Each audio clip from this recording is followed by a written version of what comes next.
Hello everyone. In this video, we're going to be going over the SolidWorks motion example for the inverted crank slider. So if you haven't already, you download the part files from Canvas, and then once you unzip the folder, we could open up a new assembly on SolidWorks. Let me hide this panel. Um, so now we have all of our parts ready to open them on an assembly file. If you don't want to click them one at a time or open them one at a time, you could highlight all of them at the same time. And when you click open, you get to place them one at a time. So it's a little bit more convenient than opening them individually. So I'll just randomly place them. The first thing I want to do, I know I need another washer. There are two washers total. So then I'll go back and add another washer.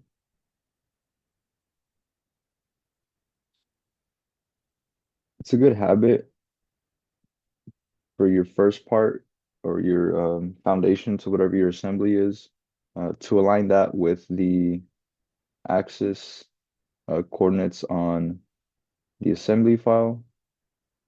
So my first mate, similar to the 4-link video, the 4-bar setup, I want to constrain the origin of the assembly with the origin of my first part.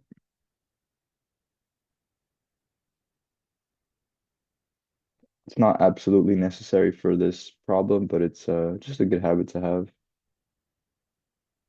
Now I can just move my components more or less where they will be placed.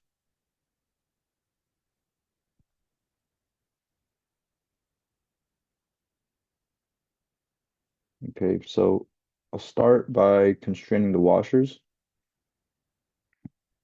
So I know this washer should mate up to the bracket, the back face of the bracket. And then my second constraint should be a concentric constraint to center the washer. And I'll do the same to the other side. So I can add my concentric constraint and then also my coincident constraint to mate up the faces.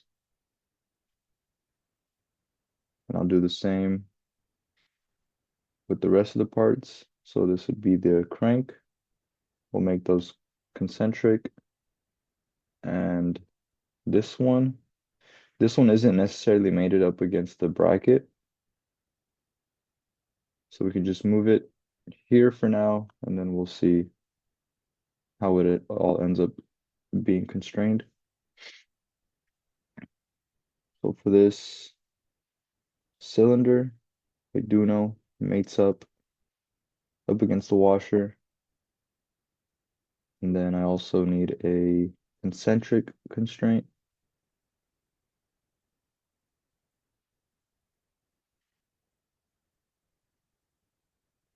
Let me reposition this a little bit to face that way.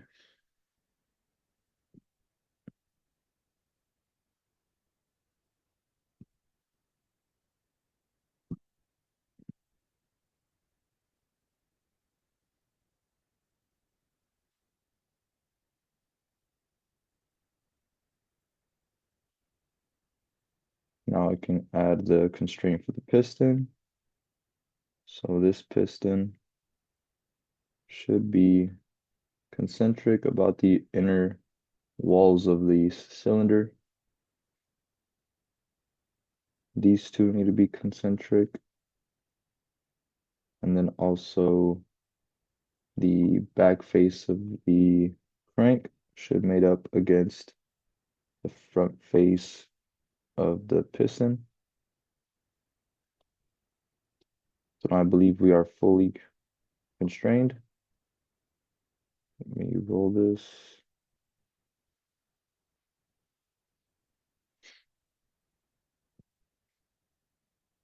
So now when I spin the crank, you can see the general motion of the piston and the cylinder moving the crank. So we're done with our constraints. Now, if I move on over to motion study, I can create an animation. Let me move this up. So I'll do the same as before. I can add a motor. This will be a rotary motor. And I can add that to the crank. So let's say I want to rotate this crank. This would be from this direction, clockwise. Let's slow it down from 100 RPM to let's say about 50. Let's go ahead and see what happens. So now we're spinning at 50 RPM of the crank for 5 seconds. So I can shorten this down to let's say 2 seconds.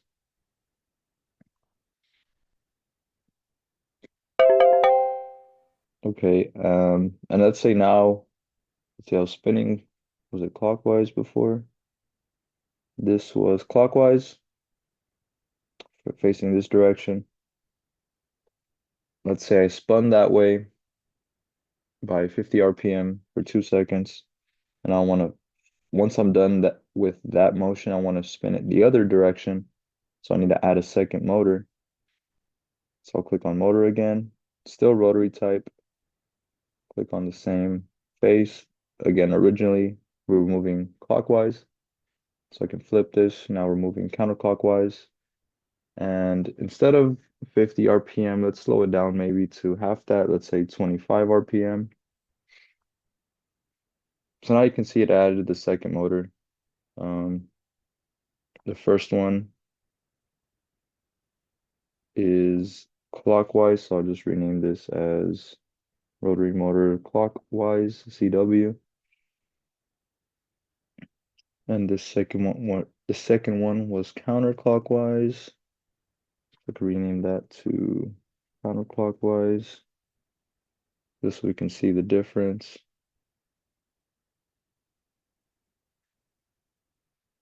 But you have to think of this as a timeline.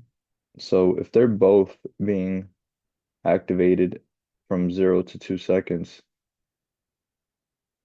nothing's going to happen. What we need to do is we need to separate them. So like I said, if we first want to move counterclockwise, let's say for 2 seconds, then this should start at 2 seconds. The second motor should start at 2 seconds. And if we want to run it, let's say twice, half the speed, twice as long. So we need a total of 4 seconds. So this should move from 2 to 6 seconds. So now our second motor is rotating from 2 to 6 seconds. But there's still going to be conflict here with these two motors fighting each other. So what we need to do is enable this to move from only 0 to 2 seconds. Um,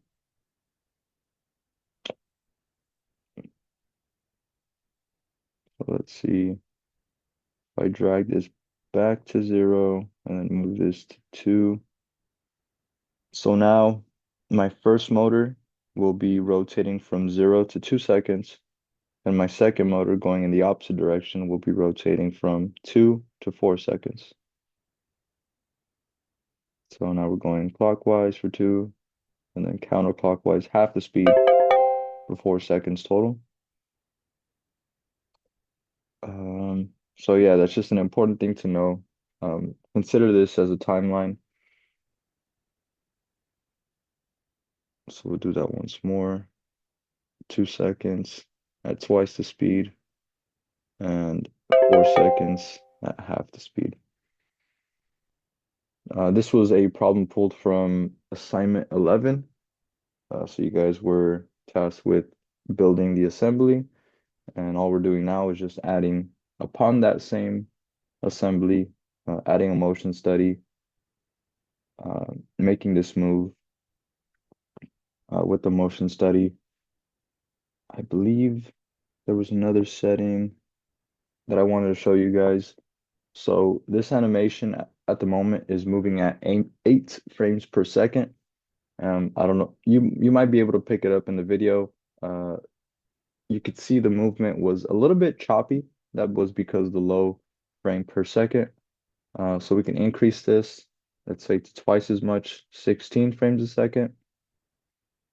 Now when we calculate, it's a little bit of a smoother motion. So we're getting more frames per second in the motion study.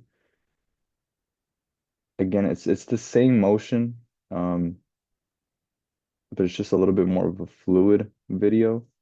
Let's say we did this 3 times as much as the original 24 frames per second. Should be even more fluid.